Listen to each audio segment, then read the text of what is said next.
FBI spy planes have been circling over local neighborhoods, but some complain that Dearborn has become a target because of the large number of Muslims and Arab Americans who live there.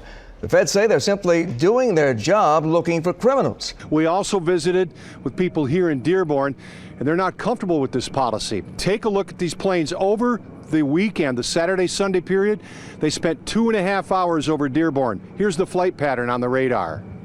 And this is radar of the flight patterns. The FBI spy plane was tracked on the radar circling Dearborn. It strongly leads us to believe that the FBI was not looking for a specific person or persons, but was involved in a type of surveillance and mapping of this particular area of the community, and it's troubling. Daoud Walid with the Council of American Islamic Relations said he recently learned of the FBI spy planes and believes he needs to fight this policy. Our office today contacted the office of Congressman John Conyers and House Judiciary Minority side, asking them to launch an inquiry with the FBI in terms of their usage of these spy planes over Metro Detroit, and particularly in the Dearborn, Melvindale area, where there is a considerable and sizable population of Muslims as well as mosques. When you study the FBI surveillance flight patterns, you see the spy plane has been over many Michigan cities. Andy Arena is retired from the FBI. He is the former special agent in charge of the Detroit FBI and now heads up the Detroit Crime Commission. Every major law enforcement agency in the country has an aviation unit, and they're mostly used for surveillance of ground targets. So I'm sure that's nothing new. I'm sure that that's really what's going on here. Arena says in his experience, aerial surveillance must follow legal guidelines. If the FBI or any other agency is trying to collect some type of telephone data or whatever, they have to have a valid court order. They just can't go up in the air and start collecting willy-nilly on private citizens. Daoud Walid believes spy planes are profiling. So do we want the FBI to follow actual criminal leads? Absolutely.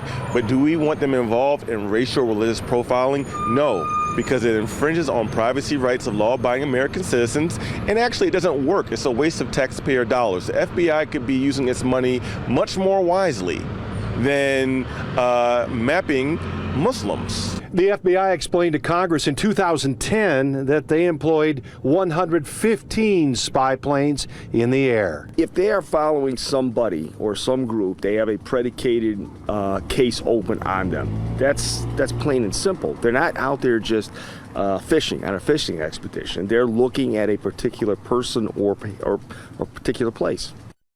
And I spoke with the FBI for clarification on their policy. They told me today that they are not conducting mass surveillance. They say they're not targeting specific communities. And they say our FBI surveillance, it has vigorous oversight by the Department of Justice. In reality, the FBI planes are almost everywhere. They're over southeastern Michigan, over the great state of Michigan, as well as across the country. First tonight at 6, taking aim on Dearborn, a little-known FBI surveillance program giving spies an eye in the sky. But not everyone is happy about it. It's an aerial surveillance program that only a few years ago was made up of 115 small planes like these, equipped with high-tech cameras that make them eyes in the sky, capable of tracking suspected terrorists or criminals. The program has been in existence for years, but has only recently been the focus of news reports. Now, some community activists are voicing their concerns about the program thanks to recent flight patterns like this one.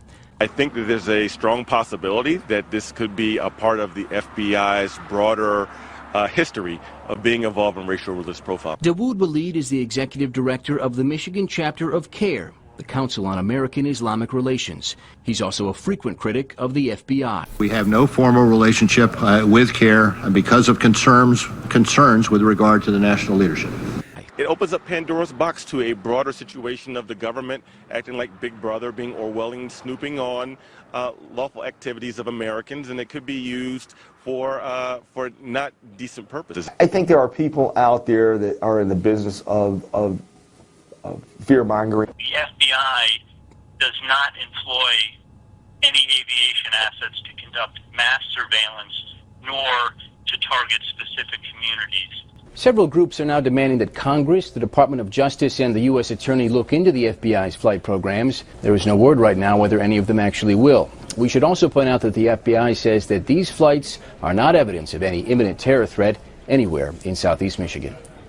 But there is evidence that domestic terrorist and crackpot Dawood Walid wants you to get permission before you enter the airspace of the Council on American Islamic Relations stand.